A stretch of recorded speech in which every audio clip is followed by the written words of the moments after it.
il opprime, tandis que ce leadership, il libère, il fait grandir et il donne la vie. Malheureusement, les gens apprécient trop le leadership selon les résultats.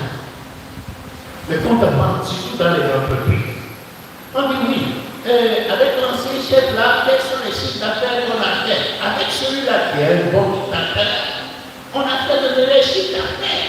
Donc, conclusion, il est le meilleur, mais on ne prend pas le temps d'aller enquêter les gens qui travaillent avec lui. Il produit des résultats, c'est vrai. Mais il produit ces résultats à quel prix? Il fait souffrir beaucoup de gens, il rend beaucoup de gens. D'abord, lui-même il est malade. Et il rend les gens malades, beaucoup de lui. Il déprime les gens. Certains poussent même les collaborateurs au suicide, vous le savez. Parce que de moment trop et de façon dictatoriale. Certains qui ne sont pas assez forts psychologiquement finissent par parler.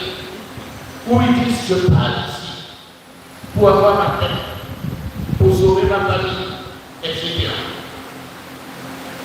Eh bien, le leadership qui est hétérotype,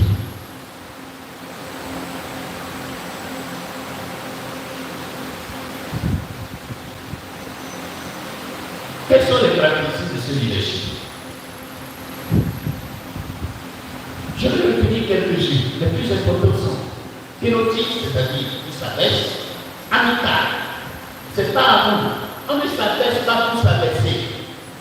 On ne s'humilie pas parce qu'on se déteste.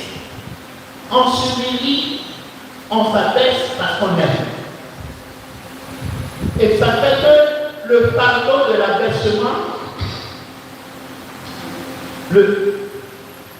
l'amertume n'est plus ressentie. Vous connaissez l'histoire de la jeune fille, l'histoire africaine, de la jeune fille qui portait son petit frère au dos. Vous savez, en Afrique, il suffit que tu aies 2 ans, 3 ans de plus que ton petit frère, qui est bien comme moi, hein.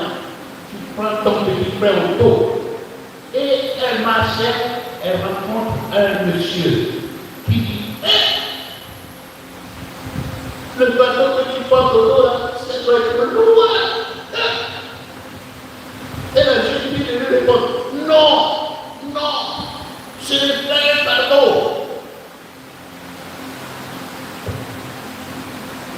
Le petit homme ne fit plus.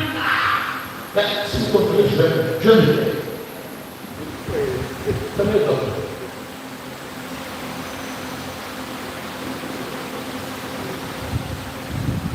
C'est mon petit frère. C'est mon petit frère. C'est pas un fardeau. C'est mon petit frère. Et ça change tout. Ça ne veut pas dire qu'il pèse moins. Mais à cause de l'amour et de la relation particulière que j'ai à cet enfant, je ne vois pas ça comme un pardon. C'est mon petit frère. L'amitié, l'amour change le poids des choses. Non, mon mari a un excellent pardon pour moi. Si, c'est un poids lourd.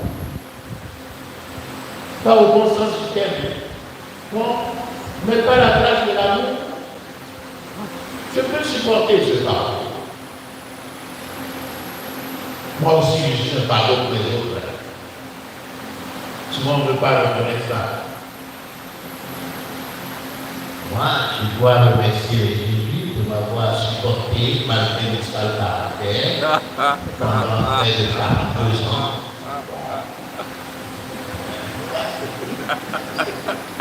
Vous voyez, il faut faire ça dans vos ménages. Hein? Il faut dire, dans le week-end, ma femme, je te remercie de m'avoir supporté pendant près de 20 ans, malgré la sale caractère, malgré les bêtises, comme tu es formidable. Oui, il faut savoir dire ça, reconnaître ça.